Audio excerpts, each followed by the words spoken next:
Gozer's back, right? Hey Ghost Heads, it's Heidi from Channeling Spirits. Of the many iconic images in Ghostbusters, the one that towers above the rest is the Stay Puft Marshmallow Man. So it's no surprise the big guy has repeatedly returned despite being blown to oblivion at the end of the first film. But how does this massive mascot keep coming back? Though the real Ghostbusters occurs in an alternate timeline, the episode Citizen Ghost confirms they also faced off against Gozer. It all happened right after our biggest case. We just stopped Gozer the Gozerian from flattening the world, though too late to save our headquarters. Given the residue on their suits, Gozer either took on its gelatinous form, like in the film, or called on the colossal confectionery to help destroy New York. Later in the series, Mayor Lenny confirms both Stay Puft and Terror Dogs exist in that universe. First Terror Dogs, then a walking marshmallow, now this. In the episode Copycat, a Terror Dog enters through a trans-dimensional portal. How'd the Terror Dog get out, Egon? And while it's possible the battle with Gozer and its minions went exactly the same in show and film, the episode Take Two shows the film we know is actually a dramatic retelling of what happened in the real Ghostbusters universe. That's why we wanted you here to advise us, make sure we're doing it right. After all, this is your life story. We do know their old uniforms were covered in charged destructor manifestation residue, which Peter was told to destroy. Instead, he leaves them near a crack in the containment unit, giving them enough PKE to become spectral versions of the Ghostbusters. The uniforms, already filled with ectoplasmic energy from our battle with Gozer, absorbed even more energy from the containment unit. Despite coming from the Destructor's leftovers, the spectral doppelgangers are more echoes of the Ghostbusters mixed with Gozer's malevolence. But why do they look like us? Whenever you touch something, you leave a mental imprint, like a fingerprint. This wouldn't be the last time Stay Puft's remains would reanimate. In Ghostbusters the video game, Marshmallow minis emerge from fluff that Stay Puft has flung. Lordy, help us! Stay Puft is somehow hatching these mini-minions from himself. Well, there's paranormal physiology for you. Always something to make your stomach turn. But Gozer's pre-chosen form is never shown in the animated series, but the god is referenced, often in comparison to another threat. He makes Gozer look like Little Mary Sunshine. Proteus is one of the primal gods like Gozer. While the Stay Puft Marshmallow Man repeatedly appears, it's never called Gozer.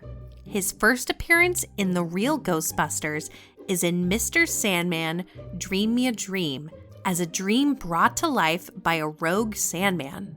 Let them call me renegade. I don't care. Not like the Sandman that I like. Very naughty. Not him. By changing polarization on their proton streams, the boys are able to disintegrate the manifesting dreams, but Stay Puft is never shown being destroyed. While it's safe to assume that when the Sandman was trapped, these dreams vanished as well, maybe Stay Puft lingered? In Ghost Busted, we see him walking around freely, presumably having never been captured or destroyed. We do see the proton streams used against Stay Puft, which don't disintegrate him, possibly because they don't switch the polarity. The ion field on that thing's all wrong. I don't know what the particle beams will do to it. Yeah! Can we change polarization? In Sticky Business, Slimer is sent into the containment unit to find Stay Puft, who can suddenly talk. Slimer, I missed you. The big guy is now almost childlike in intelligence and only destroys when provoked. Ghostbusters, my friends. His childish nature might be due to the fact that he came from a child's dream. But is this Stay Puft Gozer? No, none of the readings indicate a return of Gozer. In The Revenge of Murray the Mantis, they refer to both Gozer He could have a life energy as high as Gozer's. and Stay Puft separately. That means the big guy. If this Stay Puft truly was Gozer, wouldn't they have called him that? In Ghostbusters the video game, the Stay Puft Marshmallow Man suddenly appears outside the Sedgwick Hotel. It wasn't me this time, I swear it. But unlike the real Ghostbusters, this Stay Puft is explicitly stated to be Gozer. Please tell me that was Gozer. Gozer manifested in a familiar form, one he had used before, the Stay Puft Marshmallow Man, but this event was weaker than his first encounter with us. While it returned to this reality in the same form, it was weaker and able to be destroyed by a single rookie and some boson darts. So why would Gozer return to the same goofy, gooey form? Ray had a theory. When the necromantic shockwave summoned Gozer back to our plane, why didn't he assume a more effective destructor form immediately? I mean, the Marshmallow Man is scary, sure, but there has to be a better way to destroy the world. It's simple. When he enters our plane of existence, he must be locked into that form from our first encounter. One destructor form per god per dimension. I like it. Sounds like the kind of symmetry these things tend to operate on.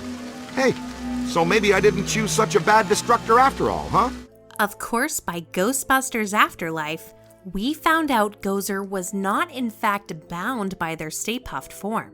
While Ivo Shandor had summoned them in 1991, 30 years later, Gozer was trying to return again through a portal in Somerville. Director Jason Reitman wanted the walking marshmallow to return, but not in the typical sense. We were talking about Stay Puft and this iconic, enormous character that was echoed in some ways through the 89 and 2016 films. And we knew we didn't want to do that again. And we thought, how do we reinvent Stay Puft? And then, well, what if he was tiny? So can Gozer manifest as a single being or many? And if there's only one, how did the mini puffs emerge? Maybe like the earthquake of Oklahoma, a PKE event has varying waves of intensity. Notice a little P wave, followed by a large S wave. Yeah, I'm not an idiot. Clearly. So are they a manifestation, minion, or emanation? Considering the mini puffs emerge alongside Gozer, they likely aren't a manifestation. Given their chaotic nature, they are debatably even minions. Their assistance in dismantling the Ecto-1 may have been coincidental. So the most likely explanation is they are emanations of the god. Are you a god? Or maybe beings of significant psychokinetic power attract weaker ones like sharks and remoras. Given their resemblance to Gozer's former form, it's hard to deny there is any correlation. But what do you think? If you liked this video and think we deserve it, Are you creeps nuts? Don't you remember what he did to this city the last time? Yeah, and he's all better now, we think. please subscribe. Our Ghostbusters manual and Sedgwick Hotel key fobs are now available at our Etsy store. Select Patreon tiers get 5 to 10% off. As always, keep coming back for more spooktacular videos. I'm Heidi with Channeling Spirits, and thanks for watching. You know, he's just walking around like doom, doom, doom, doom. Shut up, I can hear you laughing.